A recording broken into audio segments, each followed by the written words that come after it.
You So said yeah, you no, stopped homie, teaching the same day, huh? I stopped teaching that same day. Because uh, you can't put a muzzle on my mouth, Yeah. and they tried to muzzle me, and what I've been noticing, at every level since I've been talking, people want to muzzle me. Yeah, I don't know what that is, man. Do Yeah, you they think want to that muzzle that'll me. ever change? Uh, if I start lying, What about if I start lying, people wouldn't give a about muzzling me. They'll dismiss me as a liar. you know, I know that people have been offering you different deals and contracts and things like that.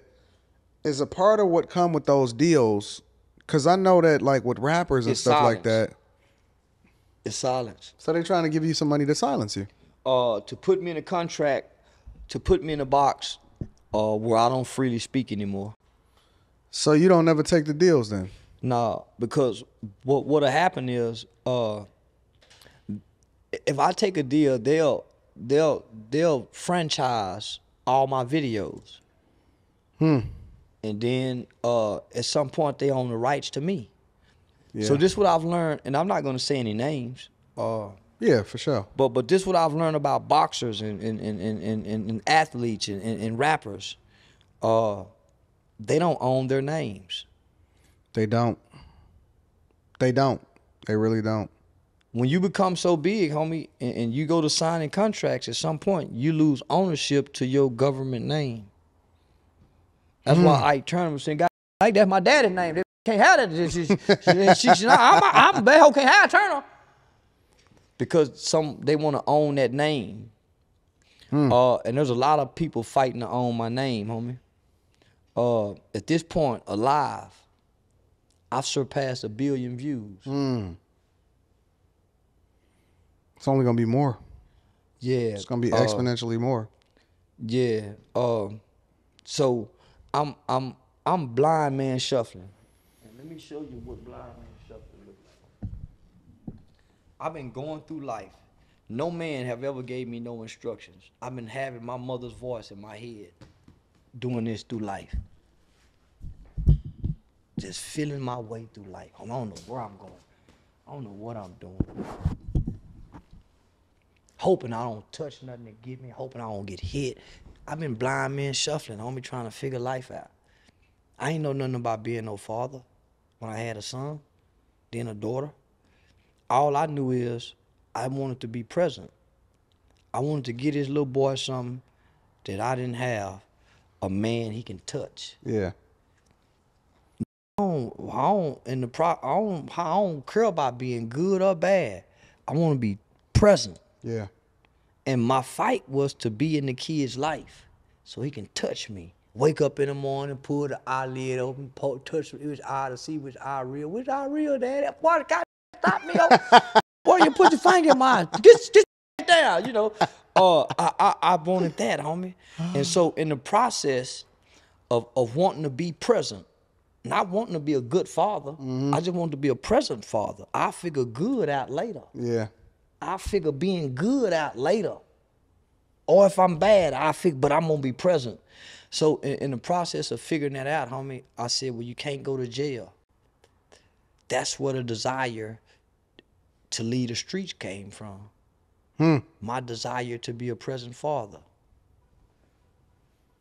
Nothing superseded that desire. Well, now that your kid is grown, what now? Like, what keeps you going? I discovered my purpose before he got grown. Oh, okay. My daughter is right behind him. I'm building for their kids. I'm working and constructing a legacy for their children. My mother made sure that I really don't have to work.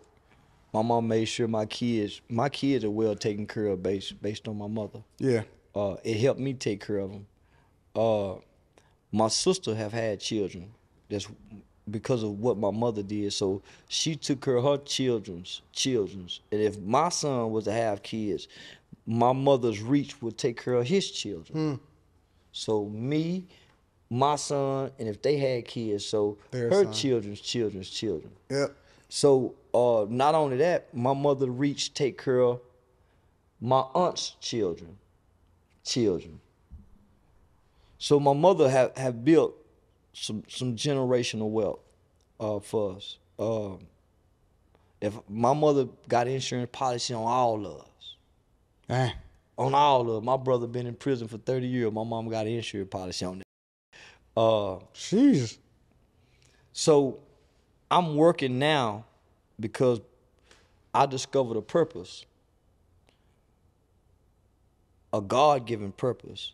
That's why I'm so entrenched and so dedicated to the voice of the youth, the pain of the youth. Yeah. No matter how far I get away in my antics, at some point I'm always pulled back to do something for kids. So that's what I'm doing. I neglected my children to do that. My kids suffered while I did that.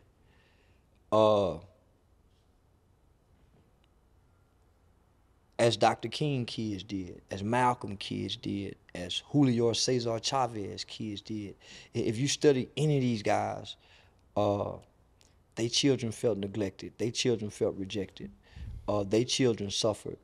And I don't have to look in hindsight. I watched mine suffer. Yeah.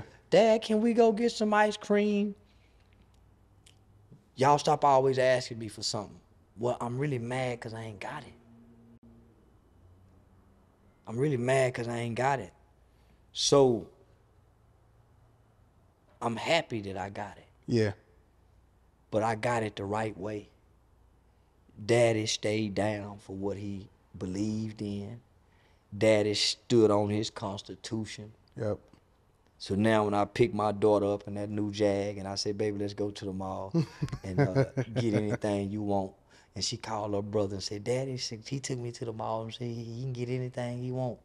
And then he called and I only give him a couple hundred. You know how yeah, but now I'm a little hard on the boy. What you supposed to be? Yeah, I'm a little hard on the boy. But now, homie, so I stayed true to me. I didn't cheat my people. I didn't lie to get here. Yeah. I didn't steal nothing. I didn't betray nobody. And